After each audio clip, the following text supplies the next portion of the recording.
Paul, lots to talk about. Let's start with the window and the players that have arrived since we last spoke. Sondre Langas and Harrison Armstrong. Tell us why you brought them to the football club. Yeah, Langy, we've been after for a while. He's been top of our shopping list if something happened, and something did happen. So we've always liked him. He's got like unbelievable springs, great pace, which I always like my back line to have. So if you ever leave in 1v1, he can cover up as well. So he's at a really good age, and obviously a Norwegian international, and wants to progress his career. So there's a lot of box ticking going on there for us. We really liked him as a lad as well.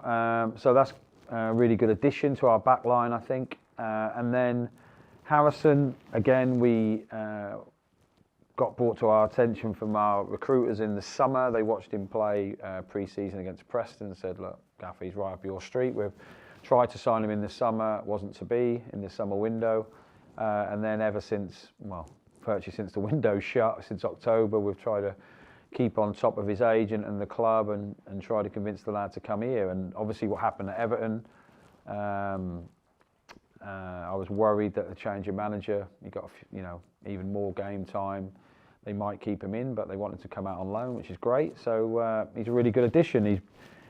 He's a young man who's got the maturity of like a 28-year-old with 500 league appearances. He's very mature as a man, in fairness to him, really polite, which I like, but he's a winner, been really competitive in training, and looks a really good addition. So both of them, will come in and compete. And are they both ready to step in and play Saturday if required? If required, there's a very good chance they will both play a part in some way come the game Saturday, yeah. When we spoke on Saturday, you mentioned another wide player, you mentioned a striker. You obviously didn't get those in the final days of the window. Give us your assessment on deadline day and your business as a whole across the month. Yeah, I think we replaced really well what we lost. So we brought in two very good centre-halves. Obviously we lost T. He went back out on loan. So to bring Harrison in my opinion, is a step up, which is great. I mean, that's all right saying it now. We've got to see how he performs. And obviously with Lars up top, we missed that physical presence, I think. So in that respect, really good. We just probably could have done with another one or two. We did have a lot of players, well, 3 players in the last 2 days that, through no fault of their own, didn't come out. So that was really disappointing. So on the whole, I think our window was good, but not exceptional.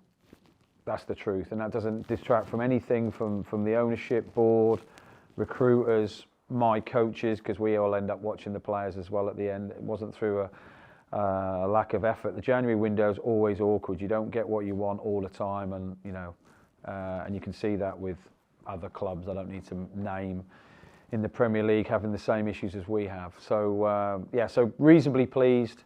It could have gone a lot worse. It might have gone a little bit better because of the injuries to like the Nelsons and the Coreys. We probably could have done with another one. On the injury front, I won't go through the entire list because it can be a bit of a long one. But any major updates ahead of the weekend for us? Yeah, well, Ryan should be training with the squad tomorrow. Callum trained with the squad today. Nat Phillips trained with the squad today. So if I can get all them 3 back for contention to play a part of the weekend, that is a massive boost. On to the weekend, trip to Norwich on Saturday, which is obviously a special fixture for you. Yeah, it is, obviously, but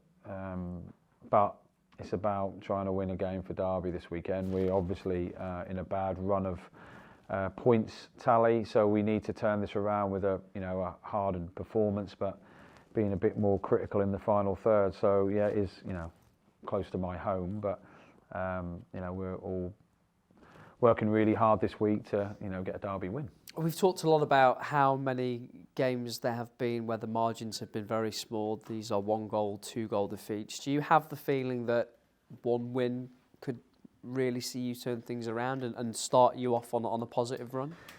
Yeah, I hope so. I've been in professional sport for 30 years, so I've been in many of these situations, and I do watch the games back. I do present to the lads all the time on different things, but I think apart from the Sheffield Wednesday one, which we conceded like a 70-yard strike, every game has been 1 goal. So I always think we're really competitive, but just in their moments, for whatever reason, we're not coming out on top. So I do see these next 3 games, so 3 games in 6 days, is going to stretch our squad.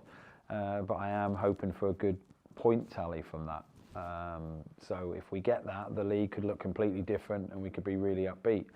And like I say this all the time, but when we were picking up wins early on, September, October and all that, I didn't think we were overachieving, but I also knew that there'd be a wave now and again. It just feels like we've had probably 3 waves in quick succession. So I never think we were that good. I don't think we're as bad as our form suggests. However, understandably, we're judged on results, and at the moment they're not where we want to be. Thanks, Paul. Thank you.